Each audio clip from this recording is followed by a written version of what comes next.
What's up, my ball droppers? How you doing today? It's Chris here. So in my recent video, somebody was saying, Chris, you're freaking excellent at card battles, but you know what, you make everything happen just a little bit too fast, a little bit too efficient. I don't really understand how to get started in card battles. Can you help me out a little bit? And being the nice person that I am, I'm like, absolutely, man, I will help you make a tutorial video on card battles. So I'm going to teach you guys how to play card battles today. It's more of an introduction video, so I'm going to teach people kind of the basics and everything, not in-depth, crazy information that you're going to need to know if you're a pro at the game. Nothing like that. So if you're a pro, you might not want to watch this video.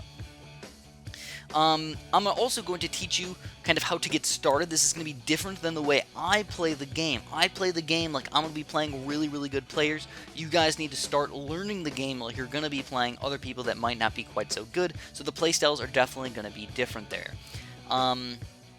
There's a lot of information in this video. It's going to be almost all talking. We might play 1 or 2 games in the end there, but it's going to be a lot of talking, which may be boring for some people. But again, if you want to become a better player, this is how to do it. You gotta learn somehow, right? So, anyways, let's get started, man. First things first is, you know what, it's all organized ridiculous. Like, yeah, red, blue, yellow, zebra, what the heck, man, rainbows, oh my god, BFBs already. This is just ridiculous, right? We don't want to do that. I know it's organized by towers, and that might seem like a good idea at first, until you realize, holy crap, it's really hard to organize anything. So go to Bloon type. There's a really strong correlation between the amount of money that a tower costs and the amount of money it costs to send out those balloons, and the color of the balloon. So, reds, kind of cheap, 150, 500, 500, you know, blah, blah, blah. Blues, 800, 200, 200, 800,000. You know, you can tell it's just a slow correlation of increasing value. With a couple outliers here and there, that's an outlier right there. You know, 1400, 2800, blah, blah, blah. Slowly increases over time. So it's a really way to kind of organize your deck. And I think the deck is probably the most important part of any card battles player in the game. If you have a crappy deck, you're not going to be winning any games. And you need a deck that's kind of designed for you. And I'll talk about this a little bit later, but what you should be doing is you should be editing your deck every few games to make it as efficient as you possibly can for yourself. If you have a deck, you should be changing it.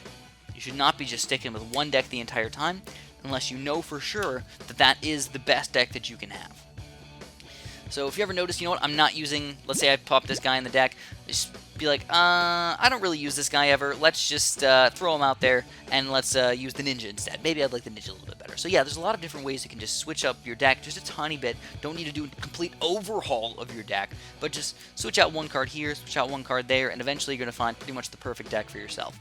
So, now that we got this stuff organized, we got red, blue, and green, all that stuff ready to go.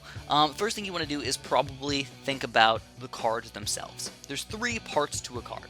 There is the cost of the there's the cost and the tower of the tower itself. There's the cost of the balloon send, the actual balloons, and then there's the income part. So a lot of people forget about this income part, but it's a really important part of the game. If you're not paying attention to the incomes, you're probably not going to be very happy at all. So for the towers, obviously, by playing the game, you're going to understand which ones are good and which ones aren't. Me playing the game almost every single day and understanding the game very well, I pretty much know which cards are good and which cards are bad. So please forgive me a little bit on that note. I'm going to try and do my best to be a little bit unbiased about it. But generally speaking, I kind of know which ones are good or which ones are good for me, and I hope that it doesn't play into the game too much. Some cards are just bad. They just are. You shouldn't use them. Some cards are generally really, really good, and some cards are only good for certain people, or good with certain decks. So that's kind of like the first part. The balloon. So this is the part that, like, doesn't matter in most situations unless you're trying to kill your opponent. So there's a lot of reds and blues and greens. You're generally not trying to kill your opponent like it could if he has a really terrible defense or something like that, but you're not really trying to kill your opponent. Like, it could just happen automatically from you sending out balloons. But once you get to yellows, maybe, but blacks, whites, zebras, regen leads, camo regen lead, this is the area where you're trying to kill your opponent, right? You don't want to have too many of these in your deck. If every single one of the cards in your deck is a kill rush, you're going to run out of money really, really quick, and you're not going to get any income, and it's just going to be game over. So you only want to put a couple of those guys in your deck, and then use them at the perfect time. So, Generally speaking, this is just like a sort of Chris guide right here. This is a sort of general rule. You probably want to have right around 5 early game cards, 5 mid game cards, and then with those last 5 cards, you want to mix them up between power cards, late game cards, and rush cards. And that's about it. So, for early game cards, what do you want? What are we thinking here, man? Usually, you want to.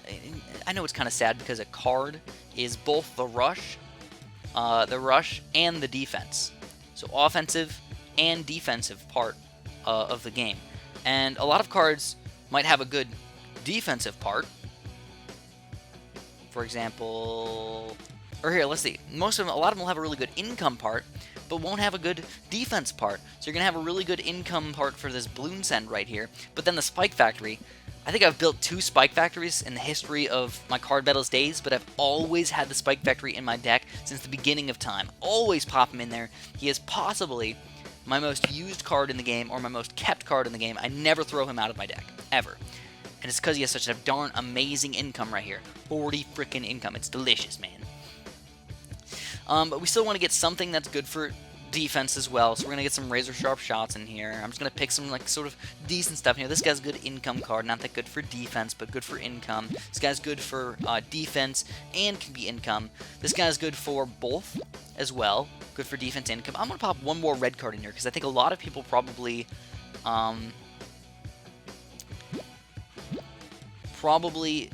need more income in general. So this is like my first besides this is like a good mid-game card. I'm going to say these 5 are my early game cards. Let's see if we can swap them. I don't think I can. You can't move them around as fluid as you might like. That's okay. So my first five early game cards. Then I got my mid-game card here. Here's my first yellow. I'm going to pop in this guy, an Intense Magic. We'll consider him sort of an early-ish mid-game card. It's kind of in the middle as well. I'll do Sharp Shurikens, so that's 3. I'll pop in a Laser Cannon because he's kind of like my almost late game, mid game card. He's kind of in between those two. Let's see what else we got. Oh, and this guy's perfect for an early game, for an early player. So the nice thing about the Lightning Bolt is that he's good against everything. He's got lead popping power, got camo popping power, and then of course he's got a decent amount of regular balloon popping power. So he's just a solid guy all the way around, and that's why I like to use him. I like to keep him in my deck. I do. Alright, and then, you know what? I'm going to swap out the Ninja for the Triple Darts, just because I feel like you guys probably will do better with the Triple Darts than a Ninja. So, I'm going to swap them out. And again, don't feel bad about that. It's easy to change. Say you like the Ninja better, keep them in there. Nothing wrong with that.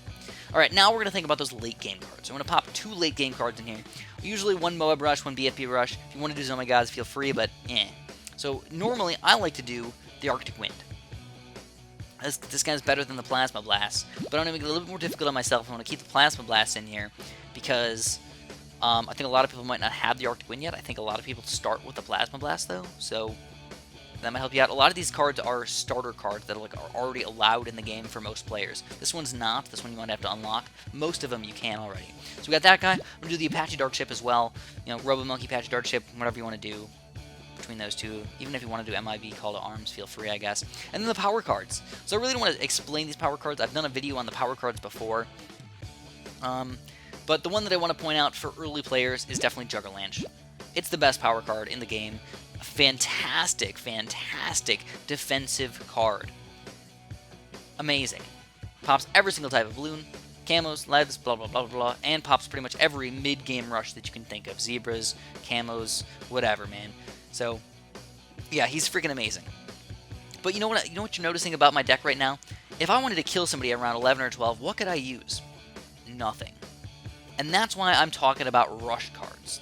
So, usually, you want to have like 2 rush cards, at least, in your deck. I love the Zebra Rush. My favorite rush in the entire game is the Spike Ball Factory Zebra Rush. So I like to keep that in there. And the second one is, again, like up to you, whatever the heck you want to use. Probably not up into Moabs or anything like that, but like ceramics, rainbows, like this guy's pretty solid. Not that many people use the Regen Rainbow Rush anymore, but you can feel free, you know, I mean, why not? Let's use it today. It's just a really easy rush to use and kill people with. So, we got those 2 right there. But all these could work. I mean, Ring of Fire, nothing wrong with that guy, this guy, bam, bam, bam, alright, yeah, I can use all these. Don't really recommend that one that much, but hey, it's okay. Or if you want to, you might be noticing one thing about my deck. No camo Bloons.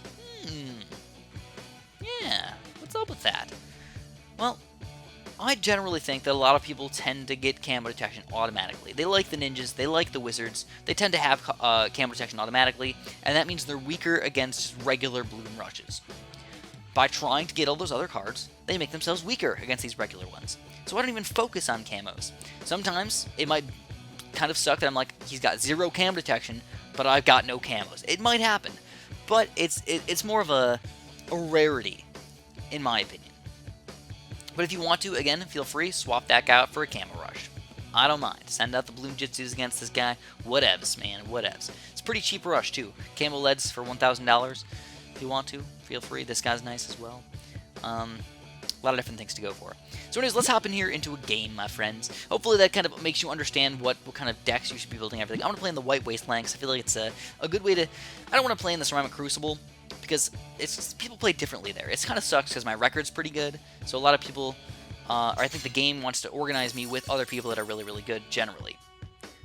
We got really lucky today, and the Grim Reaper is not so hot. He's not so good. And we get a nice easy level for us as well, which is perfect. So, as far as decks go, I think this is a really, really solid deck for beginners.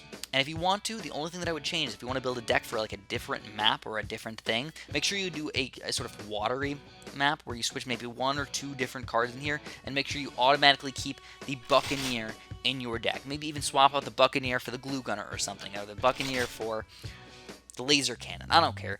But the Buccaneer is a very, very nice tower for those watery maps. Even on this map, it would have been okay to pop the water map in here, or the water deck in here. Perfect. Alright, so we get kind of lucky as our starting things. I'm going to do a Tack Shooter start into a Spike Factory rush. So this is what I'm going to do. I'm going to do the Spike Factory start into a Spike Factory rush on round 3. We got a lot of really good income. It's kind of, when I say rush cards, it's a rush card and it's an income card. It's kind of the same thing. It's kind of hard to explain that, but I'm rushing him. It costs me money now, but in about 2 minutes, at 2 minutes and 30 seconds, it's going to pay for itself. So at 3 minutes, and 4 minutes, and 5 minutes, all that extra money that I've been spending is going to turn into extra money that I would not have had.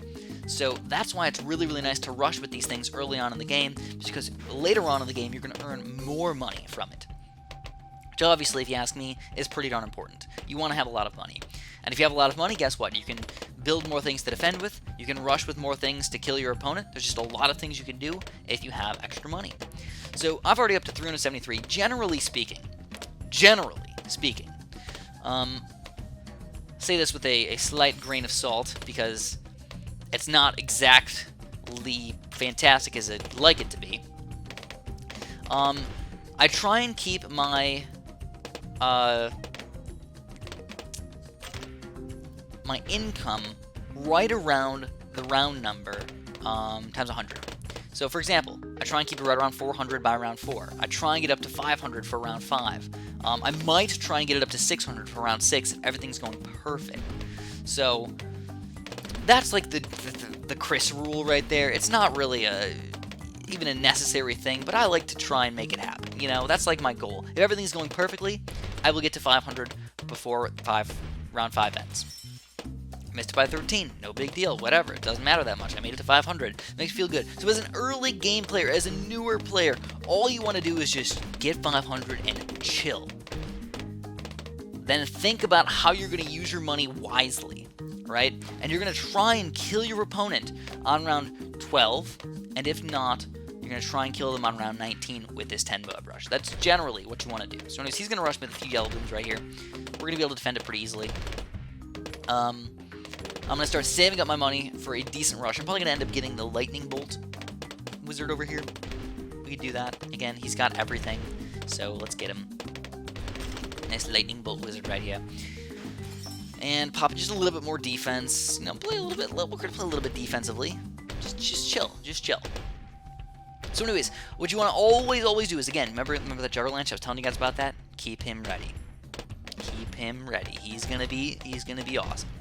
And if you can, try and cycle through to get your Spike Ball Factory rush going, or whatever rush you got going. Get ready to do it on round 10, 11, or 12.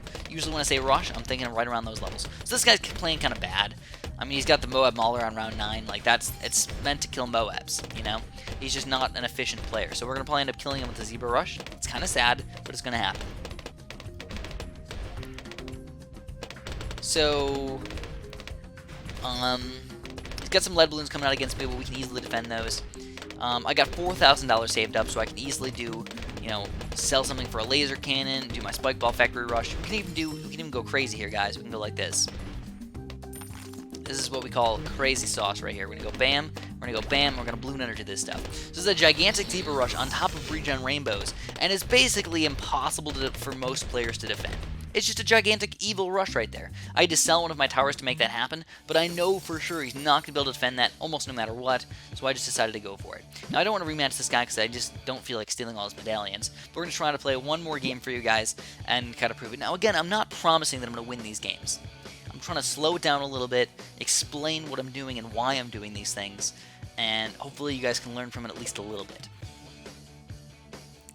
Even when I try and slow it down, though, there's a lot of things going on, and that's probably the biggest problem. You're like, oh, this Chris makes it so easy when I watch him, but then when I try and do it for myself, it just doesn't work.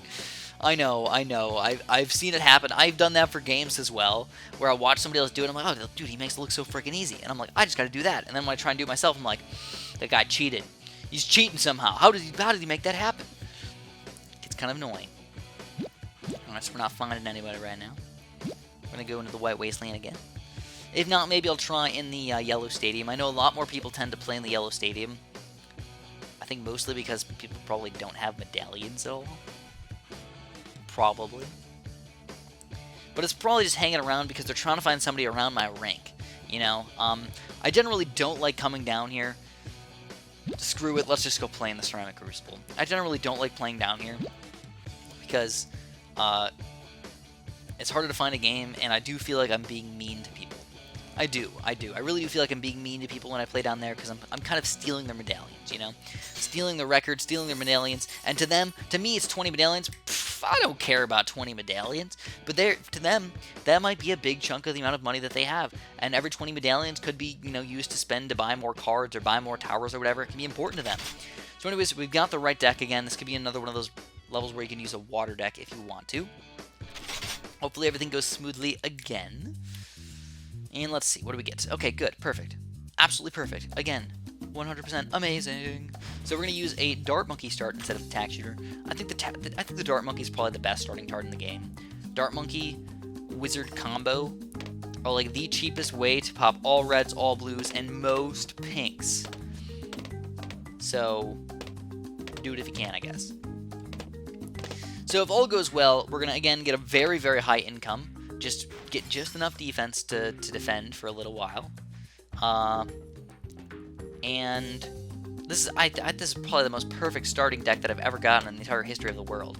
I mean, I don't need the Apache Dart Ship, but everything else is just so darn amazing. And it's going to work out perfectly where we're going to send out these blues right away on round 3, too. I guess it could be more perfect. I could get the Spike Factory back every single time, right? Yeah, that's possible. Alright, so we're going to throw him out.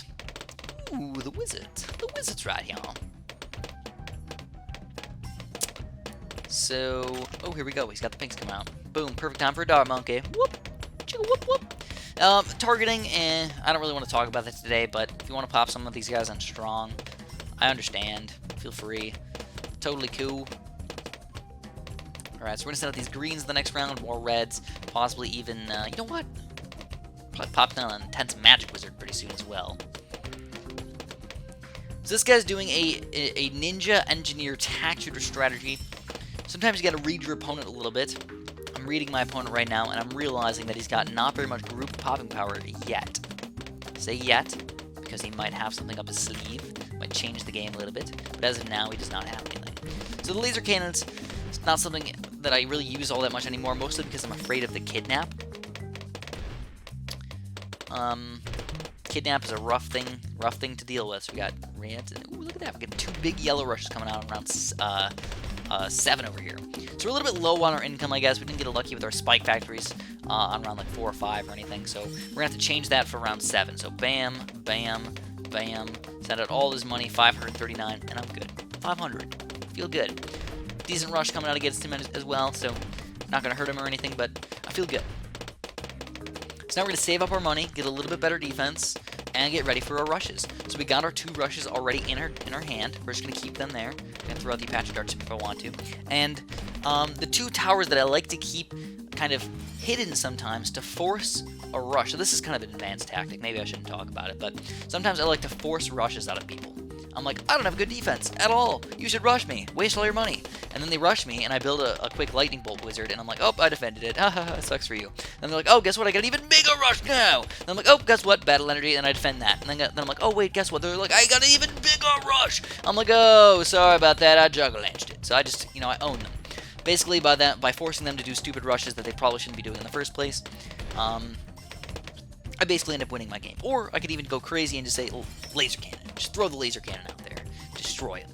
Destroy them all. But I think what I'm going to do here, guys, is again, I'm going to do another round 11 rush. And the reason why I'm showing you guys these rushes is because I think, for the most part, rushing is more important than defense when you're playing these newer players. I'm serious. Rushing is more important. It's just the truth. If you can kill your opponent on round 11, why the heck not? So he's going to rush me over here. I'm going to pop the laser cannon down. Oh, he's actually did just a mini rush right there. Look at that. Fancy that, man. Fancy that. So I got my laser cannon over here. He kind of scared me, and I'm going to go for the regen rainbow rush. So no, you know what? Let's do the zebra rush first. We'll do the zebra rush first. It's cheaper. If I want to, I can sell my laser cannon and go for the giant regen rainbow rush. So watch the battle energy. There's the battle energy. So use that. He's going to be able to defend, though. That's the thing. He's going to be able to defend this thing. But now, if I just say, oopsie doodle, woofy doodle cake, oh man, regen rainbows, oh no, regen rainbows, and then I can go even for a secondary zebra rush, and I can battle energy it on top of it, and there's just no way he's going to be able to defend all this stuff. I still got my laser cannon to defend. It's just like, whoops, sorry buddy, took you down. I know a little bit of an advanced tactic to send out that extra zebra rush right there, but not even necessary. So when rushing, I think this is more of just a regular battles technique than a card battles technique, but you generally want to bait out their battle energy somehow. Send out a sort of smaller rush, let them use their battle energy, wait till it's gone, rush again. They got that cooldown period where they can't use the battle energy, and that's right when you want to rush with your even bigger rush than the first rush. For example, in this scenario, regen rainbows. So it's pretty much perfectly played right there by us. We did an amazing job. Overall, hopefully you guys learned some stuff about card battles and all that stuff. If you have any questions, throw them down in the comments. Hopefully we can answer them pretty soon. Thanks for watching, and have a super duper delicious day.